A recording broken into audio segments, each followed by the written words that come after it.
வாசிக்கப்பட்ட இந்த 74ஆம் சங்கீதத்தில் ஆண்டவர் ஒரு அருமையான வசனத்தை கோடிட்டு காட்டினார். இன்றைய நாளில் ஆண்டவர் சில நேரங்களில் என்ன பேசணுன்றது மனசில் உருவாயிடும். ஆண்டவரே கூட சில நேரத்தில் வெளிப்படுத்துவார், இதை பற்றி பேசு, அது சந்தோஷமாக கொடுப்பார். இன்றைய நாளில் எத்தனையோ காரியங்களை அலசி ஆராய்ந்து பார்க்குறேன். இதை பற்றி பேசலாமா ஆண்டவர், எனக்கு கொடுக்கப்பட்ட இந்த நேரத்தில் இதை பற்றி பேசலாமா அப்படின்னு ஆராய்ஞ்சினே வரும்போது ஒரு மனக்கலக்கம் உண்டாகி போச்சு. காலையிலேருந்து எந்த ஒரு மெசேஜும் எனக்கு கிடைக்கல. உள்ளத்தில் அப்படிப்பட்ட ஒரு வாஞ்சியும் இல்லை. ரொம்ப சோர்ந்து போய் தான் இன்றைக்கி வந்து உட்கார்ந்தேன். உண்மையிலேயே இன்றைக்கி ரொம்ப சோர்ந்து போயிட்டேன். எந்த ஒரு காரியத்தை கொடுத்து நான் அதிகமாக கலக்கம் அடைஞ்சதில்லை இது வரைக்கும். சில நேரங்களில் ரொம்ப தெம்பாக பேசுவேன், சில நேரத்தில் சோர்ந்து போயிடுறேன். உள்ளே அது மனுஷனுக்கு இயற்கை தான். சில நேரத்தில் சந்தோஷமாக இருக்கிறோம், சில நேரத்தில் நம்மளை அறியாமையே நம்மளை ஒரு இருள் மாதிரி சூழ்ந்து கொள்ளும். அந்த நேரத்தில் கலக்கம், நெருக்கம், மனக்கலக்கம் உண்டாகி நாம் என்ன செய்கிறோம் என்ன பண்ணுறோன்னு கூட தெரியாது.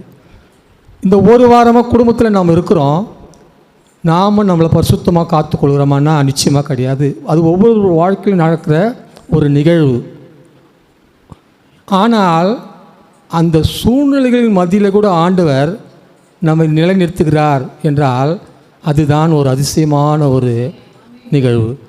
இன்றைய நாளில் பாருங்கள், ஒரு செகண்டில் தான் ஆண்டவர் என்ன பேசணும். இன்றைக்கி 74ஆம் சங்கீதம் வாசிக்க போகிறாங்கன்னு தெரியாது, அதையும் மறந்துட்டேன். அப்போது 74ஆம் சங்கீதம் 8-9 வசனம் படிமா.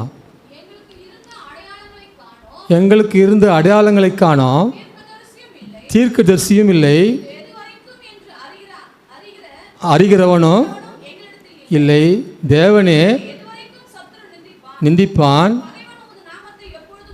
தூஷிப்பானோ? ஏன் முடக்கிக் கொள்கிறீர்? எடுத்து பார்த்துங்களா. இன்றைக்கி ஆண்டவர் நம் பக்கம் இல்லைன்னா, இன்றைக்கி ஒரு சின்ன சம்பவம் சொல்கிறேன் பாருங்கள். நேற்று வரைக்கும் நல்ல உற்சாகமாக இருந்தாங்க, இன்றைக்கி சர்ச்சுக்கு போகலாம். சித்ராவை நம்ம சபையில் வர்ற சித்ராவங்க நேற்று வரைக்கும் ரொம்ப உற்சாகமாக இருந்தாங்க. திடீர்னு ஒரு ஃபோன் கால் வந்தது. எப்படி தான் போனாங்கன்னு தெரியல. பாருங்கள், சத்துரு நாளைக்கு ஆராதிக்கணுன்ற வாஞ்சை உள்ளவங்களை கூட எப்படி பறித்து கொண்டு போகிறான் பாருங்கள். காரணம் என்ன? அவன் ஒரு வழியில் அவன் வேலையை காட்டினா கூட ஆண்டவர் இன்னொரு வழியில் அதிசயமான காரியங்களை செய்கிறவராக இருக்கிறார். ஒரு சின்ன சம்பவம் பாருங்கள். எங்களுக்கு இருந்த அடையாளங்களை காணோம், தீர்க்கதரிசியும் இல்லை, இதுவரைக்கும் என்று அறிகிறவனும் எங்களிடத்தில்லை. எங்களுக்கு இருந்த அடையாளங்கள் என்ன? நாங்கள் விசுவாசிகள், ஆண்டவரை ஆராதிக்கிற மக்கள், ஆண்டவருடைய பிள்ளைகள் அப்படின்னு நம்ம சொல்லிட்டு வர நேரத்தில் கூட சில நேரங்களில் சில பிரச்சனைகளோ சில காரியங்களோ துக்கங்களோ ஏதாவது ஒரு சோர்வான காரியங்கள் வரும்போது பாருங்கள், நம்மையே நாம் மறந்துடுறோம். நம்மையே நாம் என்ன செய்கிறோம், ஆண்டவர் துதிக்கிறோமான்றது இல்லை, அன்றைக்கு வேதம் வாசிக்கிறோமா ஜெபிக்கிறோமான்றது கூட நம்ம மறந்துடுவோம். நான் நிறைய நேரங்களில் ரொம்ப சோகமான நேரங்களில் நிச்சயமாக சொல்கிறேன், ஜெபிக்கிறத மறந்துடுவேன், வேதம் வாசிக்கிறதையும் மறந்துடுவேன். எனக்குள்ளே ஒரு சந்தோஷம் இருந்தால் தான் வேதத்தையே வாசிப்பேன். அப்படிப்பட்ட நான் எப்படி விசுவாசின்னு சொல்லக்கூடும். ஆனால் நாள்பட ஆண்டவர் வாரியத்தில் கொஞ்சம் வளர்ந்து வரும்போது அந்த கஷ்டமான நேரத்தில் ஆண்டவரே என்னை இப்படி பேசிட்டாங்களே, என்னை இப்படி சொல்லிட்டாங்களே அப்படின்னு ஒரு காரியம் வரும்போது அந்த நேரத்தில் தான் ஆண்டவர் அருமையான வார்த்தைகளை கொடுத்து என்னை தேற்றுவார். இன்றைக்கு நான் சொல்ல போகிற பாருங்கள், ஒரு நம்பிக்கையற்ற ஒரு ஸ்தானத்தில் எப்படி ஒரு பெண் அந்த 120 நாடுகளுக்கும் ராஜாத்தி ஆக்கப்படுகிறாள் என்பதை குறித்து நாம் பார்க்கிறோம். எஸ்தரின் புஸ்தகம் 1ஆம் அதிகாரம், எஸ்தரின் புஸ்தகம் 1ஆம் அதிகாரம் 1ஆம் வசனம். இந்து தேசம் முதல் உள்ள அரசாண்ட சம்பவித்ததாவது ராஜாவாகி அகாஸ்வேரு சூசான் அரண்மனையில் இருக்கிற வீட்டில்தான் வருஷத்திலே விருந்து பண்ணினான். மகத்தானவர்களும் நாட்டின் அதிபதிகளும் பிரபுக்களும் வந்திருந்தார்கள். ஐஸ்வர்யத்தையும் பிரஸ்தாபத்தையும் நாளளவும் நிறுத்திக்கொள்வோம். பாருங்கள், இந்த எஸ்தர்னுடைய புஸ்தகம் படிக்க நேரம் இல்லை. சுருக்கமாக அதனுடைய சாராம்சத்தை மட்டும் விளக்கிட்டு போய் பார்க்குறோம். நீங்கள் நேரம் அடைஞ்சா எஸ்தர் இந்த அதிகாரத்தை நீங்கள் வீட்டில் போய் படிச்சிங்க. இதை படிக்கிறதுக்கே ஒரு அரை மணி நேரம் தான் எடுத்துக்கொள்ள முடியும். அந்த அரை மணி நேரம் நம்ம எடுத்துக்கொண்டோம்னா நம்ம சப்ஜெக்ட் எடுக்க முடியாது. அதனால தான் சுருக்கமாக சொல்கிறேன். இந்த 127 நாடுகளை அரசாண்ட அந்த அகாஸ்வேரு ராஜா, வேதத்திலேயே ஒரு ஆச்சரியமான சம்பவம் என்னென்னா, நம்ம இந்திய நாடு குறிப்பிடப்பட்டிருக்குது இல்லையா? வேறு எதுவுமே சொல்லப்படலை. இந்து தேசம்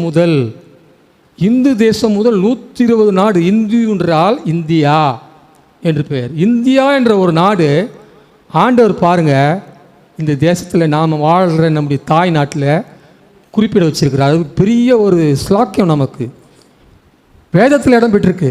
அப்போ ஆண்டவர் இந்தியா மேலே கூட மிக கரிசனையாக இருக்கிறார் என்று நாம் தெரிந்து கொள்ளலாம். அதனால தான் பாருங்கள், இந்தியா தேசத்தில் எப்படிப்பட்ட விக்கிரகங்களை வணங்கி கொண்டிருந்தாலும் இது இந்தியா இந்த தெய்வத்தையே முழுமையாக வணங்குகிற ஒரு தேசம். ஆனால் இந்த தேசத்தில் கூட பாருங்கள், ஆண்டவர் 20-30% இன்னைக்கு கிறிஸ்தவர்களாக மாறி இருக்கிறார்கள். வடநாட்டில், தென்னாட்டில், எல்லா இடத்துல, தென்னாட்டில் மட்டும் இல்லை, எல்லா நாட்டிலையும், நம்ம இந்திய நாட்டில் 20-30% வரைக்கும் ஆண்டவரை ஏற்றுக்கொண்டிருக்கிறார்கள். அது ஆண்டவருடைய கிருபை தான். இப்படிப்பட்ட ஒரு நிலையில் எஸ்தருடைய ராஜ்யத்தை பாருங்கள், அவளுக்கு கிடைச்ச ஒரு மேன்மை பாருங்கள். இந்த ராஜா தன்னுடைய அந்த 1 நாடு 2 நாடு அரசாண்டாவே, ஒரு நாட்டு அரசாண்டாவே எவ்வளோ பெருமை வந்துடுது. ஆனால் 120 நாட்டு அரசாள்றானா எந்த அளவுக்கு ஒரு சர்வாதிகாரின்னு சொல்லலாம். சர்வத்தையும் ஆளுகிற ஒரு மனுஷனுக்கு பேர் சர்வாதிகாரி. அவன் பாருங்கள், சர்வாதிகாரியாக இருக்கிறதுனால ஒரு பெரிய மேட்டிமை, ஒரு பெரிய எண்ணம், ஒரு பெரிய மேட்டிமை வந்துடுது. ஆஹா, நான் சர்வத்தையும் ஆளுற ஒரு ராஜா, நான் என்னுடைய பிரஸ்தாபத்தை காட்டணும், என்னுடைய மகிமையை காட்டணும், நான் எவ்வளோ பெரிய ஆளை காட்டணும் அப்படின்னு அவனுக்குள்ள ஒரு எண்ணம் உருவாயிடுச்சு. உருவானதுனால பாருங்கள், அவன் என்ன பண்ணுறான், தன்னுடைய அழகான மனைவி வஸ்தி, அவன் என்ன பண்ணுறான், என்னுடைய அழகான மனைவி எல்லாரும் பார்க்கணும் அப்படின்னு ஆசைப்படுறான். எங்கே அவனுடைய பெருமை எங்கே போய் முடிஞ்சிச்சு பாருங்க. ஆனால் அவன் பாருங்கள், தன்னுடைய பெருமையை ராஜாவை சொல்கிறாங்க, வாமா ராஜா உன்னை மேன்மைப்படுத்த விரும்புகிறாரு, உன்னுடைய அழகை எல்லாரும் பார்க்க விரும்புகிறாங்க, வாமான்னு கூப்பிட்றாரு. ஆனால் அவளோ அதே அவலட்சணம் பண்ணிட்டான். பாருங்கள், அந்த நேரத்தில் ஒரு ராஜாவுக்கு என்ன செய்யணும்னு தெரியல, ரொம்ப சந்தோஷமாக இருக்கிறான். அந்த சூழ்நிலையில் தன்னுடைய அழகை காட்டணும், தன்னுடைய மனைவியுடைய அழகை காட்டி, நான் எவ்வளோ பெரிய ஆள் பாரு, நான் எவ்வளோ பெரிய அழகான பொண்ணை கல்யாணம் பண்ணிக்கிறேன் அப்படின்னு பெருமை கொண்டு வர ராஜா கடைசியில் பெரிய துக்கத்துக்குள்ளாகிறான், வரமாட்டேன்னு சொல்லிட்டுறான். ஒரு ராஜா 120 ஆடுகளை ஆளுகிற ராஜாவுக்கு அது எவ்வளோ ஒரு அவமானம், அச்சின்னோன்னு பாருங்கள், எவ்வளோ பெரிய அசிங்கம்னு பாருங்கள். 4 பேர் மத்தியிலே நம்மளை ஒரு சின்ன சொல்லிட்டாங்களே, என்னான்ட்டு சோர்த்து போய்டுறோம். ஏன் ஒரு சிலர் பார்த்தீங்கன்னா என்ன செய்கிறான்னு கூட தெரியாது, ஏன்னா அவன் அப்படி பேசிட்டான்ட்டு ஒரு கொலையை கூட சீஸ் பண்ணிடுறாங்க. ஒரு சின்ன வார்த்தை ஒரு மனுஷனை ஒரு கொலைகாரனை கூட ஆக்கிடுது. கோர்ட்டில் பார்ப்பீங்க, ஏன்பா என்னத்துக்காக உன் மனைவியை கொலை பண்ண? ஐயா ராஜா, ஐயோ நீதிபதிகள் சொல்கிறான் வெளியரங்கம்மா, என்னுடைய மனைவி நான் ரொம்ப ஆசைப்பட்டு கல்யாணம் பண்ணிட்டு வந்தேன், என் மனம் இப்படி இருப்பா அப்படி இருப்பா அப்படி இருப்பான்னு எப்படிப்பான்னு நினச்சேன். கடைசியில் அவள் என்னை ஒரு தவறாக நினைக்கிறா, கேவலமாக பேசுகிறா, கேவலமாக பேசுகிறா, என்னை மதிக்கிறது இல்லை. அதனால் சொல்லி பார்த்தேன், கேட்கல, வெட்டிட்டேன் ராஜான்றான். வெட்டிட்டேன் நீதிபதி அவர்களே, எனக்கு என்ன பனிஷ்மெண்ட்னா கொடுங்கன்றான்.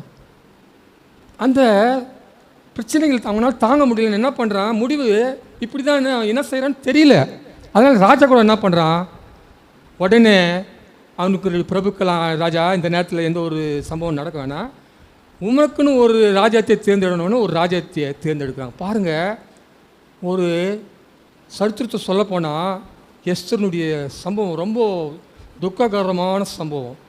ஒரு அடிமையாக வளர்க்கப்பட்ட, அடிமையாக இன்னொரு தேசத்திலிருந்து ஒரு அடிமையாக கொண்டு வரப்பட்டவர்கள் தான் எஸ்தர் ராஜாத்தியும் மொர்தெகாயும். அடிமைகளாக காணப்படுறாங்க. ஒன்றுமே கிடையாது, நாளைக்கு என்ன பண்ணுறதுன்றதே தெரியாது. ஒரு இக்கட்டான சூழ்நிலையில் பாருங்கள், ஆண்டவர் எந்த அளவுக்கு அத்தனை பேர் கண்களிலுமே ஒரு தயை கிடைக்கப்படுறார். அது மட்டும் பாருங்கள், இந்த வேதத்தில் எஸ்தர் என்ற ஒரு புஸ்தகத்தில் தான் ஆண்டவர், தேவன், சாத்தான் என்ற எந்த வாசகமும் இடப்பட்டிருக்காது. இந்த எஸ்தர் புஸ்தகத்தை தூக்கிடலான்னு பார்த்தாங்க வேத வல்லுநர்கள்.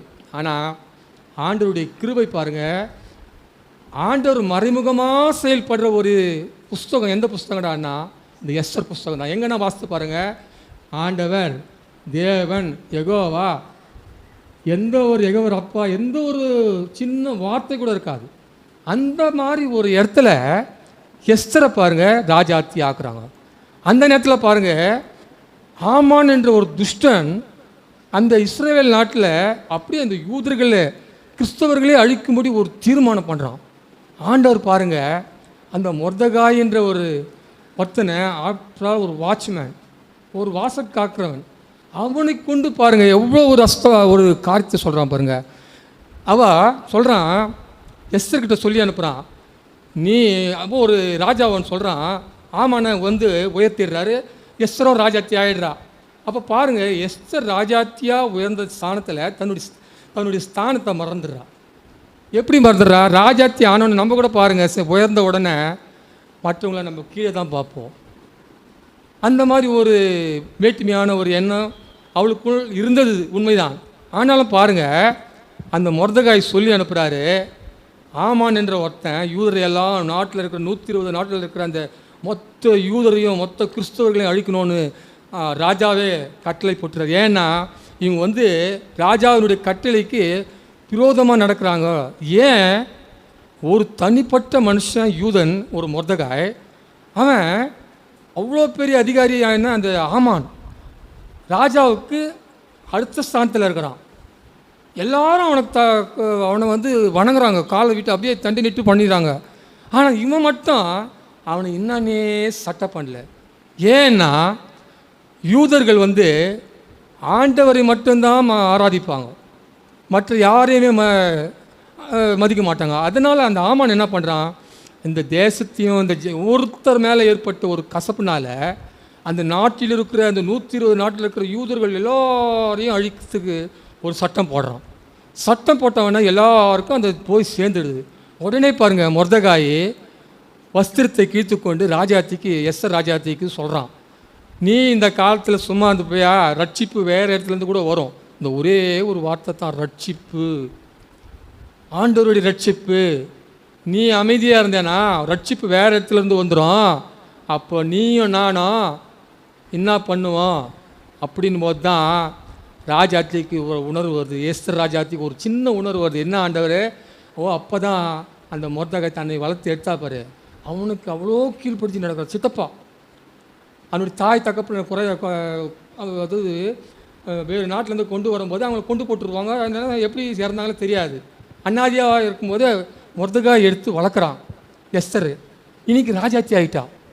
இப்போது அவன் மொர்தெகாய் அவன் வாட்ச்மேன் ஆச்சே, அவன்ட்டு அவன் மறந்துட்டு இருக்கலாம். ஆனால் பாருங்கள், அவன் என்ன சொல்கிறானோ அதுக்கு ஏற்ற மாதிரியே கீழ்ப்படுத்தி நடக்கிற பாருங்க. நீ இன்னைக்கு அமைதியாக இருக்கிறேன்னு நினச்சிக்காத, நாளைக்கு ரட்சிப்பு வேறு வழியிலேருந்து வரும். அப்போ அவங்கள காப்பாற்றப்பட்ட நீ நானும் எதுக்கு இருக்கிறோம் அப்படின்னு சொன்னவொன்னே அவளுக்கு ஒரு சின்ன தான் ராஜாத்தின்ற அந்த மனமேற்றி அகன்று போகுது. நாம் 120 நாடுகளுக்கு நாம் ராஜாத்தின்ற அந்த பெருமை அழிஞ்சு போகுது. அதுதான் மனம் திரும்புதல். அந்த மனம் திரும்பும்போது பாருங்கள், அவர் ராஜாத்தி சொல்கிறா, ஐயோ நான் ராஜாவுக்கிட்ட ராஜா சொன்னால் ஒழிய நான் போக முடியாது, அவர் செங்கோல் நீட்டினால் ஒழிய போக முடியாது அப்படின்னு சொல்கிறா. இருந்தாலும் நீங்கள் எல்லாரும் எனக்காக உபவாசம் பண்ணுங்கள், நானும் உபவாசம் பண்ணுறேன், நானும் ஜெபிக்கிறேன்னும் போது அங்கே தான் பாருங்கள், அந்த உபவாசம் பண்ணுற போது தான் ஆண்டவர் மேன்மையான காரியங்களை செய்கிறாரு. அதனால தான் இன்றைக்கி உபவாச ஜெபத்தில் தான் இன்றைக்கி அநேகருக்கு ஒரு ரட்சிப்பு வந்திருக்குது, சமாதானம் வந்திருக்குது. நீங்கள் கொஞ்சம் பேர் இருக்கிறீங்கன்னா அதெல்லாம் கணக்கிலே விற்க வேண்டாம். நீ ஒருத்தராக இருந்தால் கூட உன் மூலம் தான் ரட்சிப்பை கொண்டு வர. எஸ்தர் ஒருத்தி தான் எல்லாரும் நாட்டு பொழுது உபவாசத்தை கொண்டு வாங்கன்னு சொன்னான். எல்லாரும் உபவாசத்தை ஜெபிக்கிறாங்க.